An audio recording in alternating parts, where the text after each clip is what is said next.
Sir, सबसे पहले हम लोग शुरू करते हैं बिहार में जिस तरह से शराबबंदी को लेकर नई बहस शुरू हो गई है।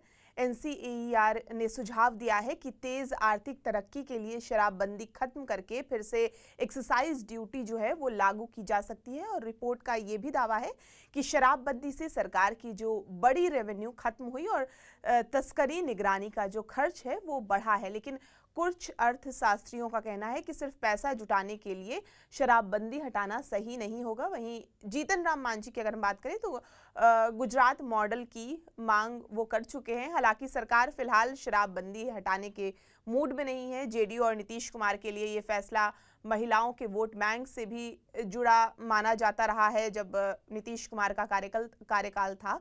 तो बिहार में शराबबंदी खत्म करने का क्या वक्त आ गया है?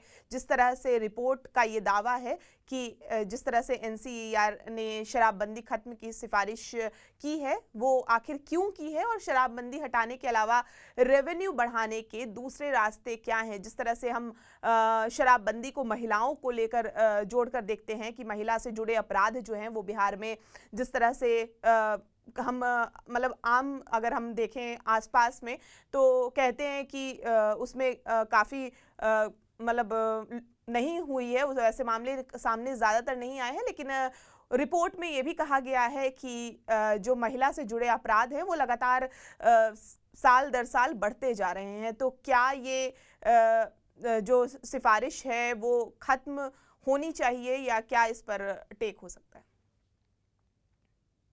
देखिए, एनसीएईआर का ये सुझाव है, एक रिपोर्ट उन्होंने जारी किया है कि जिस मकसद से बिहार में शराबबंदी लागू की गई थी, क्या सरकार उस मकसद में कामयाब है? और मकसद क्या था?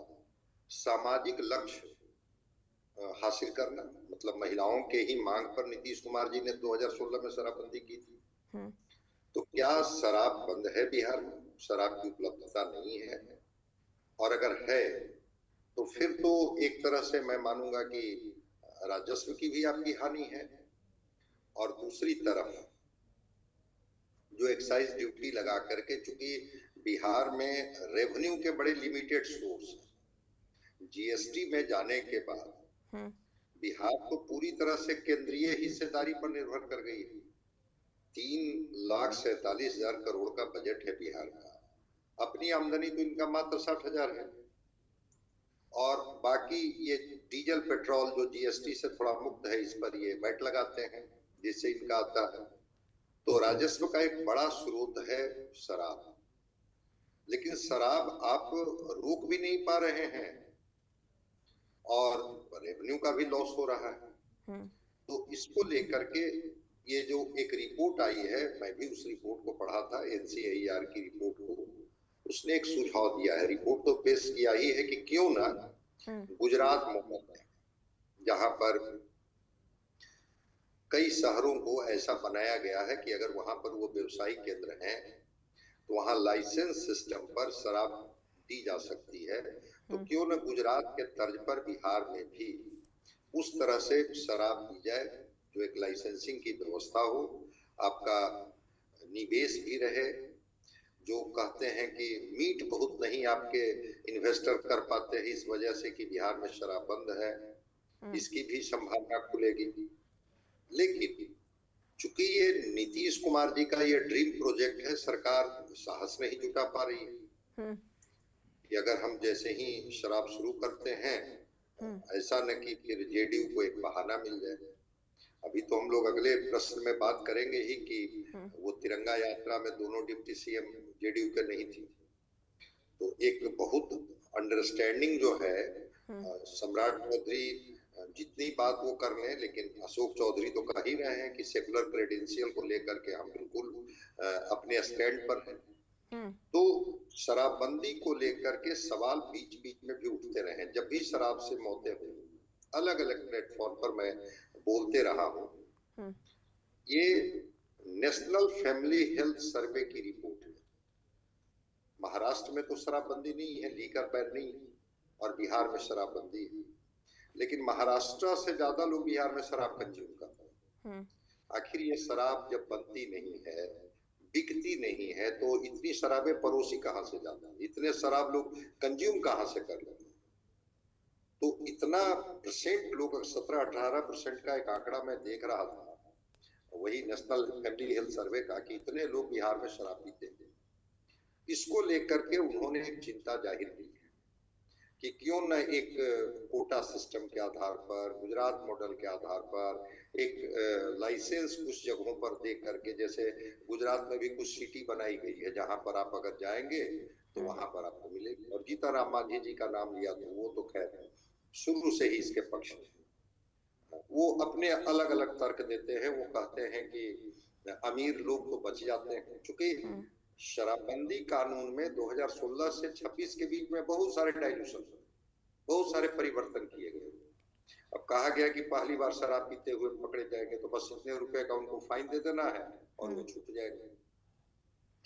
अगर वो फाइन देने में सक्षम है तो वो छूट जाएंगे। लेकिन जीतन राम मांझी का तर्क होता है कि क्या गरीब को जो लोग पकड़ लेते हैं वो भी छूट जाते हैं? वो तो जेल में चले जाते हैं, उनका परिवार उतने दिनों तक जो उनके मेहनताने पर निर्भर करती है, वो परिवार तो बिल्कुल सड़क पर आ जाता है। तो क्यों न इसको एक इस तरह का फ्रेमवर्क में लाया जाए जिससे कि बिहार में रेवेन्यू का भी लॉस ना हो और कोई ऐसी बात भी नहीं हो कि, लेकिन अब इसमें जो सवाल है कि क्या महिलाएं इसके लिए मानसिक रूप से तैयार होगी?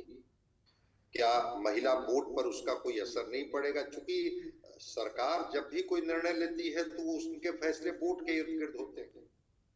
अभी एक हुआ ना कि राजनाथ सिंह जी कहे थे ना कि हमारी सरकार में इस्तीफे नहीं, और जब जेनजी का आंदोलन हुआ और 7 राज्यों में 6-7 महीने में चुनाव है तो उनकी सरकार में भी इस्तीफे हो गए कि नहीं हो गए? धर्मेंद्र प्रधान जी को इस्तीफा देना पड़ा। तो वैसे ही अगर बिहार में महिला वोट के हिसाब से अगर ये देखेंगे तो आज भी बिहार की महिलाओं से पूछेंगे तो बिहार की महिलाएं शराबबंदी के पक्ष में नहीं है। और इसके लिए 2-3 सर्वे किए, ऐसा नहीं है कि वो सर्वे नहीं किए गए हैं। 23 में भी एक सर्वे किया गया था, 19 में सर्वे किया गया था, फिर एक सर्वे किया गया और सर्वे में उनसे पूछा गया कि क्या आप चाहते हैं कि बिहार से शराबबंदी हटा दी जाए?